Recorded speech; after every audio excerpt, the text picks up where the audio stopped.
여러분 안녕하십니까. 광주 MBC 뉴스데스크입니다. 사회적 거리두기가 격상된 이후에 오늘 하루 광주와 전남 지역에서는 4명의 지역 감염자가 발생했습니다.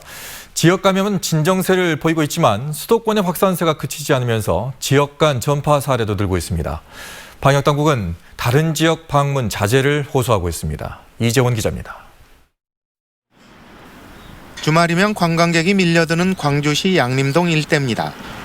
사회적 거리두기가 2단계로 높아진 이후 찾아오는 발길이 뚝 끊겼습니다. 어쩌다 마주치는 사람들도 다른 일행들과 거리두기에 나서고 있고 계속되는 코로나19 상황에 피로감을 호소합니다. 마스크 좀 벗고 싶네요. 마스크 벗고 좀 생활하고 싶어요. 안 오시더라. 구경도 와야 되는데 토요일, 일요일 날은 손님 많거든요. 손님들이 앉아요. 관객들이 없어. 이처럼 활동 반경이 좁아지면서 다행히 광주 지역의 코로나19 확진자는 꾸준히 감소하고 있습니다. 지난 2일부터 오늘까지 나흘 연속으로 한 자릿수에 그치고 있지만 문제는 증가하는 지역 간 전파입니다. 경기 성남 724번과 관련해 지금까지 6명이 확진되는 등 서울 종로와 동대문 그리고 전북 등 다른 지역 주민을 매개로 한 감염자가 100명에 이르고 있습니다. 수도권의 확진자 발생이 증가세가 멈춰지지 않고 있습니다. 그래서 모두 수도권에서 온 경우는 아니지만 수도권과 그다음에 지역 간의 인구 이동이 또 주요한 원인이 될 것 같고요. 방역당국은 주말과 휴일 동안 김장과 결혼, 장례식을 이유로 하는 타 지역 방문을 자제해달라고 호소하고 있습니다. 또 논술이나 면접 등 대학별 고사가 시작되면서 수도권과 지역대학 입시를 준비하는 수험생 모두에게 개인 방역 수칙을 준수해달라고 당부했습니다. MBC 뉴스 이재원입니다. 전남 지역에서 3년 만에 고병원성 조류 인플루엔자가 발생해 방역당국에 비상이 걸렸습니다. 전남도는 고병원성 AI 의심 신고가 들어온 영암 오리 농장의 시료를 정밀 검사한 결과 H5N8형 고병원성 AI로 확인됐다고 밝혔습니다. 올해 고병원성 AI가 발생한 것은 지난달 전북 정읍과 경북 상주에 이어서 이번이 3번째입니다.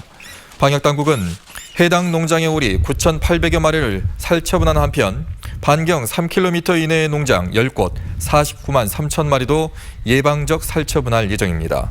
전남 지역에서는 지난 2017년 81만 마리가 살처분된 이후 3년 만에 고병원성 AI가 발생했습니다. 오늘 새벽 0시 40분쯤 강진군 성전면 폐유기 용재 처리 공장에서 불이 나 소방당국에 의해 3시간여 만에 진화됐습니다. 이 불로 936제곱미터 규모의 공장 한 개동과 내부 기계 설비들이 모두 타서 소방서 추산 15억 1천여만 원의 재산 피해가 발생했습니다. 소방당국은 공장 부지에 쌓아둔 지정 폐기물에서 화학적 요인으로 불이 난 것으로 추정하고 정확한 화재 원인을 조사하고 있습니다. 오늘 오후 12시 45분쯤 순천시 해룡면 복승리의 한 야산에서 불이 나 임야 0.05헥타르를 태우고 1시간 반 만에 진화됐습니다. 산림당국은 주민이 쓰레기를 태우다 불길이 임야로 번진 것으로 보고 정확한 화재 원인을 조사하고 있습니다. 겨울철로 접어들면서 휘발유를 비롯한 유가가 큰 폭으로 오르고 있습니다. 한국석유공사 유가정보서비스 오피넷에 따르면 12월 첫째 주 광주 지역 휘발유 판매 가격은 리터당 1,309.2원으로 지난주보다 8원 올랐습니다. 경유 가격도 지난주보다 8원 오른 리터당 1,110.32원을 기록했습니다. 석유공사는 미국의 추가 경기 부양과 원유 재고 감소 등으로 국제 유가가 상승세를 이어가고 있다며 당분간 국내 유가도 상승할 것으로 전망했습니다. 고농도 미세먼지가 빈발하는 겨울 동안 미세먼지 계절관리제가 시행됩니다. 광주시는 고농도 미세먼지가 자주 발생하는 내년 3월까지 수송과 산업발전 등 6개 분야 16개 사업을 대상으로 미세먼지 저감 대책을 중점 추진하기로 했습니다.